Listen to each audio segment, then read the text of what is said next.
Massive wings overtake the battlements of Winterfell, turning the midday sky dark as fire rains down on the courtyard below. This is an immediate, high-heat assault that leaves the garrison zero time to reach the ramparts.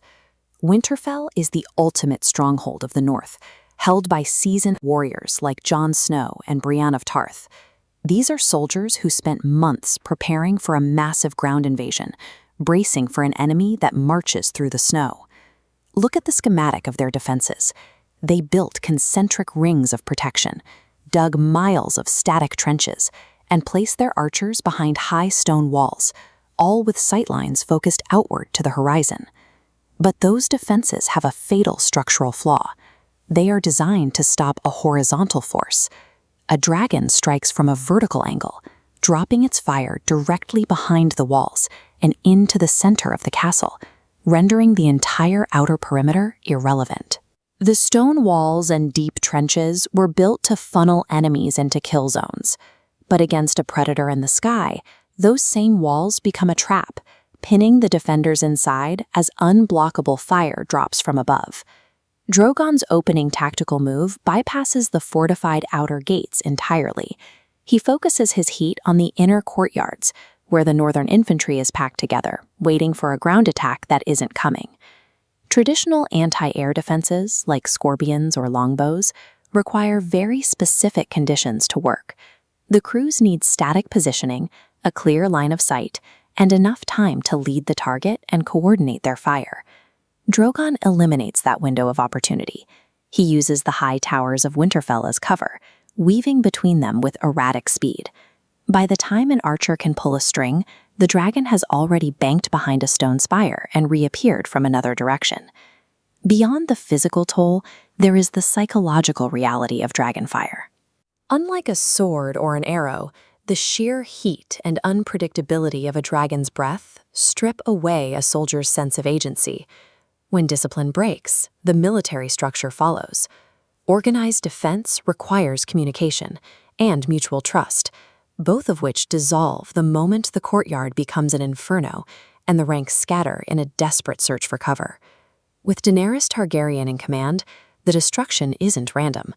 She treats the castle like a logistical puzzle, identifying the specific locations where the North's command structure is most vulnerable. This structural map highlights the vital organs of defense.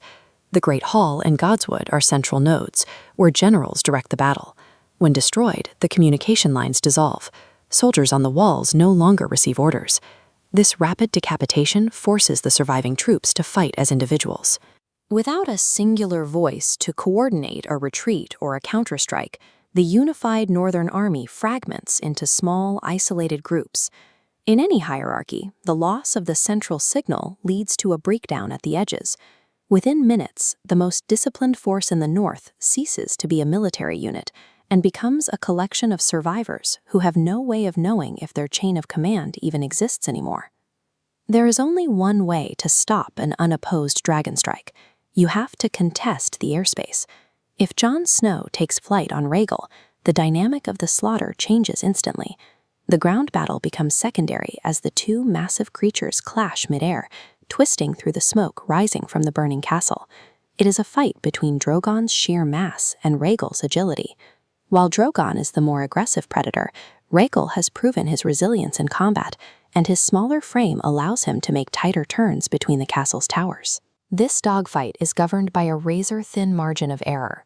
One exposed flank or a single mistake in a dive can end the battle in seconds, regardless of how many soldiers are still standing on the ground below. The fate of Winterfell is no longer in the hands of its archers or its walls. It is a zero-sum struggle in the sky, where only one dragon can emerge as the apex of the battlefield. If Drogon wins the aerial fight, the end for Winterfell is a mathematical certainty. Without a dragon to stop him, he can systematically dismantle every remaining tower and wall until nothing is left but ash. But military schematics can't account for the willpower of those who have nothing left to lose. Adaptation and desperation are variables that structural engineering simply cannot predict. History is full of impossible battles decided by a single moment of chance. A lone archer finding a seam in the dragon's scales, or a commander making one unexpected tactical pivot can turn a certain defeat into a final, bloody stand. Drogon represents the pinnacle of biological superiority, but the human defenders represent a stubborn refusal to break, even when the logic of the battlefield says they have already lost. In a world of ultimate weapons, survival belongs to those who adapt when the walls fail.